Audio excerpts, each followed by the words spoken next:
Hello everyone, in today's lecture we are going to study about function. A function f is always defined from set A to set B, and function assign each element x in a unique element fx in B. So we will denote this function f by like this, and where it takes element from set A and assign it an element fx in B. So f from A to B is denoted like this. Now we call this as a domain, this A as a domain of function f. So the function take an element from A and assign it some value. So the value taken by the function in set B is called range of function. So remember that range of function is always a subset of B. So here are some example of function. So suppose f is defined from R to R. So the domain as well as range are the set of real number, and the function is defined as f x is equals to x square. So this function will take each and every element from the domain and assign a value x square to it, and that will give the value of function. So one can also assign a function, say from in an open interval like from -1 to 1 to a real number, where this function is defined as 1 by mod x minus 1. So this you can see that function is not defined at the endpoints of this interval, while it is defined at any intermediate point. So this is the definition of function. So now we define what is called norm on Rn, and norm on Rn is a real value function. It takes n dimensional vector and assign a real number to it, and then it satisfies certain properties. So first property that norm should satisfy is that norm is always non-negative. So you take any vector x in Rn. In Rn, the norm has always be non-negative, and norm is 0 if and only if x is 0 vector. So only for 0 vector a norm is 0, otherwise it is positive quantity. Now if you take a vector x belonging to Rn and alpha belonging to real number, then norm of alpha x can be written as mod alpha into norm x. Now we have seen that norm x is always non-negative quantity, and norm also has a negative quantity. So this we have to take mod alpha here. So mod alpha is always non-negative quantity. So this holds for every x in Rn, and alpha belongs to R. The third property that norm should satisfy is that norm of x plus y should be less than or equals to norm of x plus norm of y for every x and y in Rn. Now this property is called triangle inequality.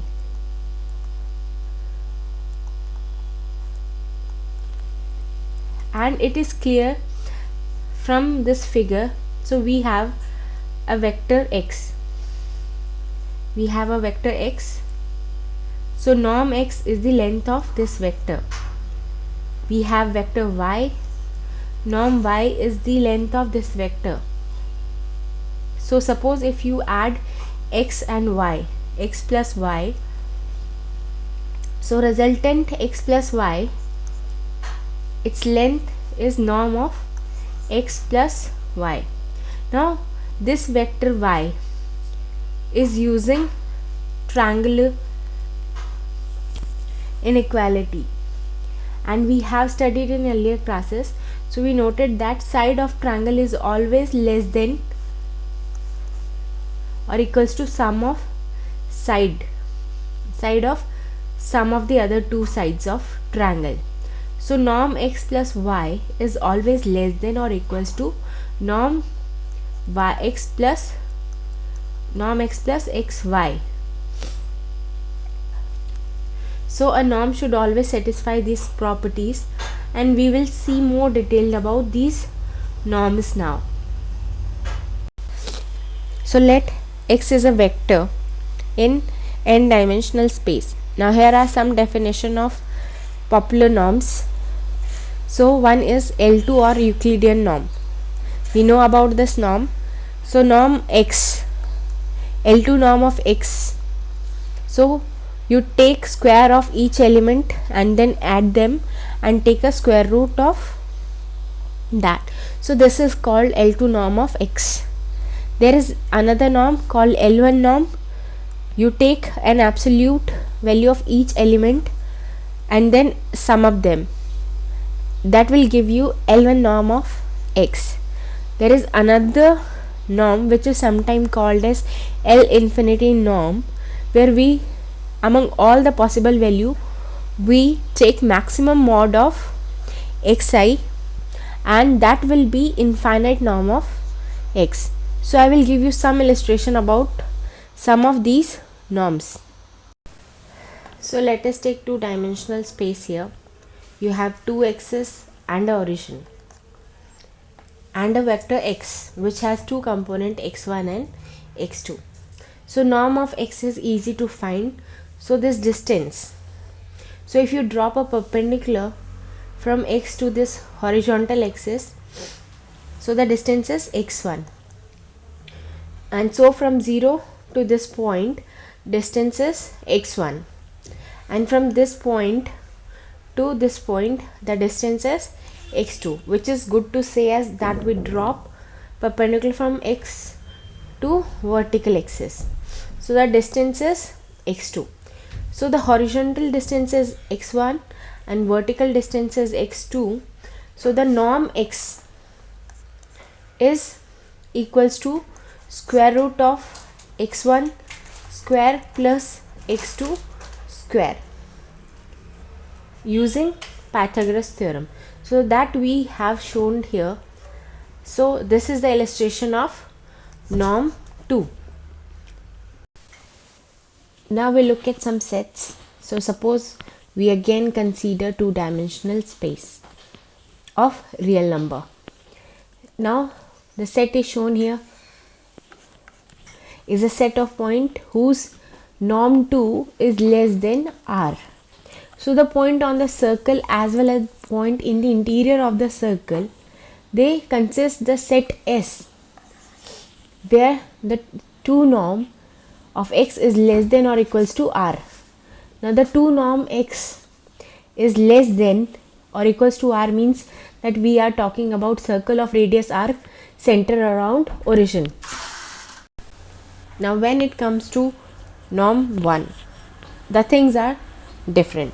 So you will see that again we consider two-dimensional space of real number, and the reason shown here is a set of points whose one norm is less than or equals to 1. So you will see that unlike the previous case, this is a diamond shape object center around origin. Now if we look at L infinity norm, so this is a square whose endpoints are 1 1 and 1 1 minus 1 minus 1 minus 1 1 minus 1. So the shaded region or the colored region here shows that the set of all point whose L infinity norm is less than or equals to 1. So you will see that depending upon the definition of norm, the distance measure has a different notion. So in general you can define LP norm where P is a finite quantity greater than or equals to 1, and you can define LP norm as you take the mod of individual component and take pth power of that sum then sum them, and overall nth component of the vector, and then take the pth root of that quantity. So we have studied so many different types of norms, and different norm exist as we see here. So the question is that typically in optimization algorithm, we use some norm to find out the distance of current point from the solution. So the obvious question that one would ask is that there is a conversion of a particular optimization algorithm depends on which kind of norm is used for what is the stopping criteria. So the question is, does the conversion of particular optimization algorithm depends on the norm type? So there is an important result which holds in Rn, not in finite dimensional space. So we say that if we suppose that two norms, norm P and norm Q, which are defined on Rn, then there exists a positive constant alpha and beta, such that alpha times the pth norm is less than or equals to qth norm of x less than or equals to beta times pth norm of x for any x in Rn. So which means that if we consider qth norm that is bounded below and above pth norm of the same vector with appropriate constant and find beta, so the result of optimization algorithm doesn't depend on the norm that we use in stopping criteria because of this important result. So we now look at some other definition.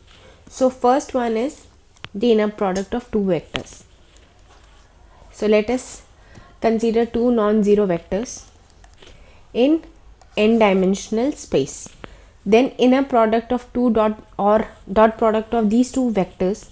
So we denote either by x dot y or x transpose y. So we will use either of these notions when we refer to inner product of x and y, and that is defined as take the product of individual component of two vectors and then sum them up. So the component wise product of two vector and then summing of those product will give you the inner product of two vectors x and y, and then that can also be written as 2 norm x into 2 norm y cos theta, where theta is the angle between two vectors x and y. So this is how the inner product or dot product of two vectors is defined. Now there are some remarks that I should like to make here. First one is x transpose x is nothing else but norm x square. So that is obvious from this definition that when we take dot product of vector with respect to itself, then the angle between two vector is 0. So cos 0 is 1. So x transpose x is nothing else norm x square. Similarly, the angle between x and y is same as the angle between y and x. So x transpose y is nothing else but y transpose x. Now there is another important property that one should keep in mind, is that the mod of dot x dot y is less than or equals to norm x dot into norm y, that is Cauchy Schwarz inequality. So this property is obvious from the definition of inner product. So we know that cos theta is always in the range of -1 to 1. So mod of x dot y has to be less than or equals to norm x into norm y. The next concept is about orthogonality of vectors. Now suppose x and y are perpendicular to each other. So I have a vector x here, a vector y here, which are perpendicular to each other. Now if I take a vector which is x minus y, so if I take y plus x minus y, I will get x. Now since two vectors are perpendicular to each other, we can use Pythagoras theorem. So norm x square plus norm y square is equals to norm x minus y square. Now if you expand the right hand side, what we get is norm x square plus norm y square minus 2x transpose y. So equating these two sides, you will get x transpose y is equals to 0. So which means that if x and y are perpendicular to each other, then x transpose y has to be 0. So here is definition of orthogonality. So let x is a n-dimensional vector, y also be a n-dimensional vector. X and y are set of orthogonal or perpendicular to each other if x transpose y is equals to 0. So we will use the term perpendicular or orthogonal interchangeably. Now suppose if we have two subspaces S and T, which of the same vector space are in. The two spaces are said to be orthogonal if every vector of x belongs to S is orthogonal to every vector y belongs to T. So that means if you take any x in S and y in T, then x transpose y is equals to 0.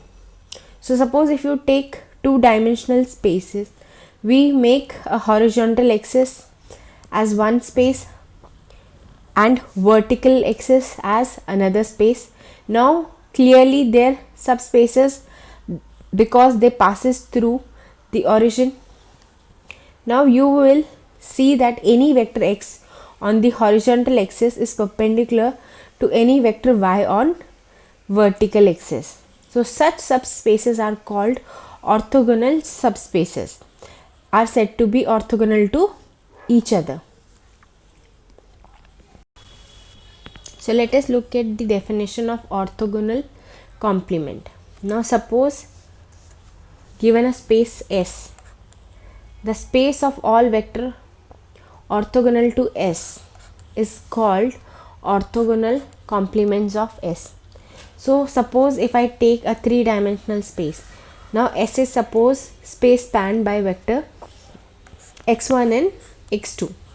So you can think of it as a horizontal plane, and T is subspace spanned by third axis x3. Now these two, so any vector in space S is orthogonal to any vector in space T. So further S and T together span the three-dimensional space.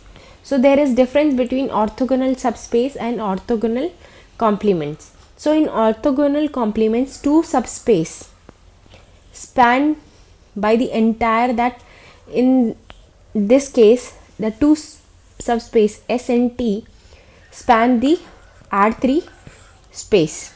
On the other hand, if you just take x1 as one subspace and x3 as another subspace, then they do not, although the each vector of x1 and x3 are orthogonal to each other, they together do not span R3. So they are just orthogonal to each other.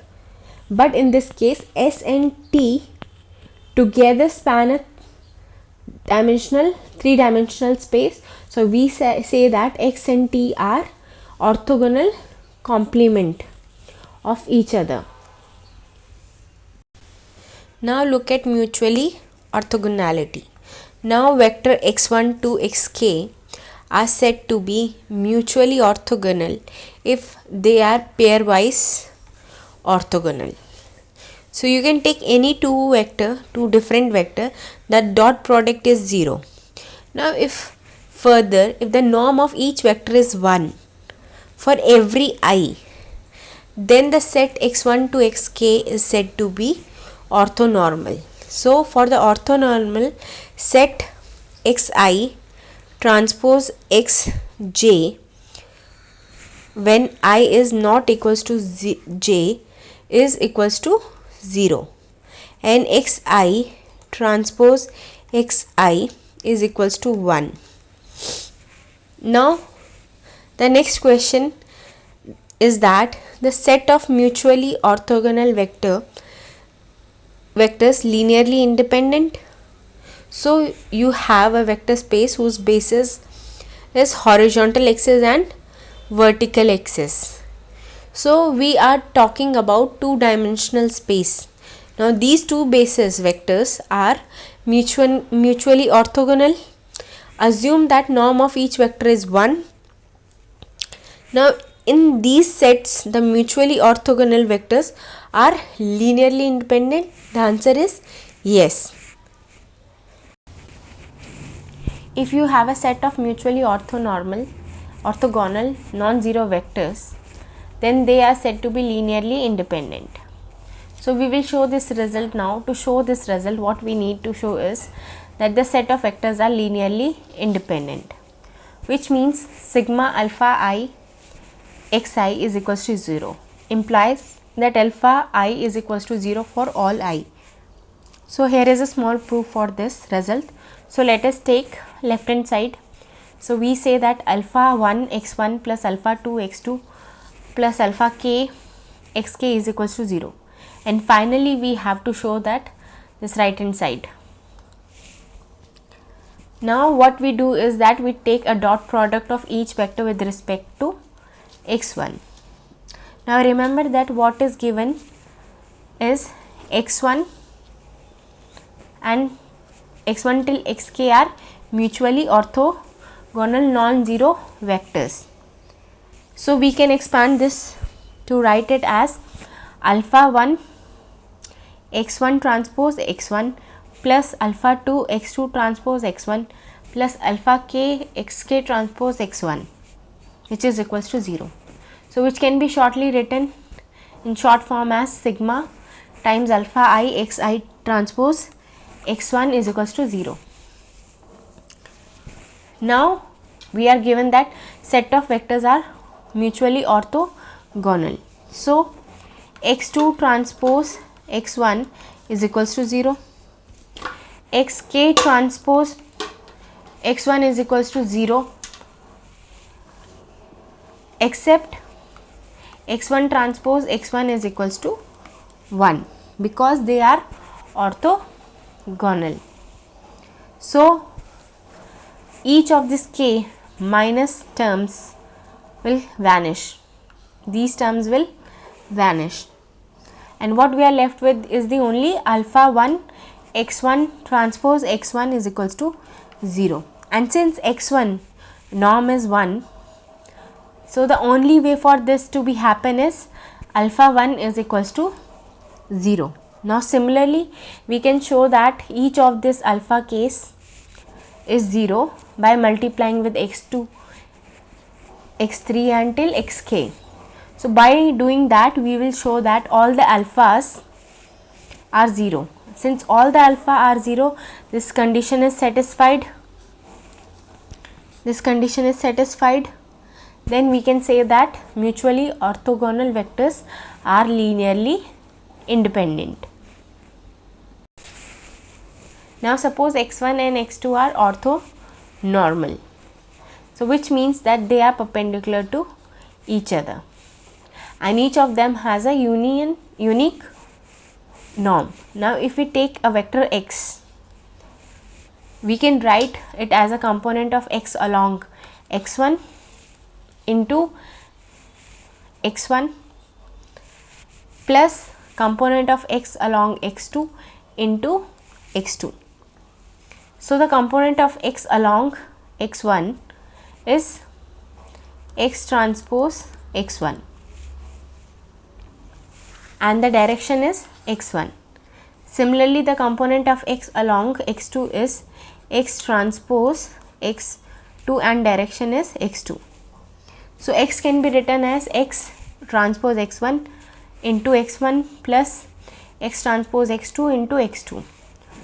Now this is simple form in which x can be written, so that it can be written as linear combination of x1 and x2, and the individual component also can be found out easily. Now all this requires that x1 and x2 need to be orthonormal, only then we can write this in this easy way. Now what happens when the set of vector, the set of bases which is given to us is not orthogonal? So how to generate orthonormal basis from the set of x1 and x2? So here we will see, unlike the previous case, x1 and x2 are not orthonormal. So they are not perpendicular to each other. Neither they are perpendicular to each other, nor they have unique norm. Now from this we are interested in generating a basis which is orthonormal. That basis I have shown here, which is y1 and y2. So there are two important things that we have to noted here, that first thing is y1 and y2 which are generated using x1 and x2, they are orthonormal to each other. They are orthogonal to each other. Not only they are just orthonormal, they have a unique norm. So which means that they form orthonormal basis for a space which is spanned by x1 and x2. Now in general, suppose you are given n bases x1 to xn. How do we form an orthonormal basis y1 till yn such that y1 till yn are mutually orthogonal and each of the y's have unique norm?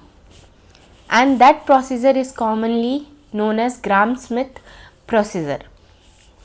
Before studying that, I would like to say some important fact that this finding orthonormal basis is very important in some of the optimization algorithm, especially when we are trying optimize along each dimension, and when we optimize along one dimensional objective function along one dimension, we want to make sure that next dimension that we added is orthonormal to the first one. So finding orthonormal basis is very important concept from the optimization viewpoint. So there is well known procedure called Gram-Schmidt procedure to do this orthogonalization. We are going to study this procedure now. So let us take a simple example. Let us assume that we are given x1, x2, x3, which is the basis in 3-dimension space.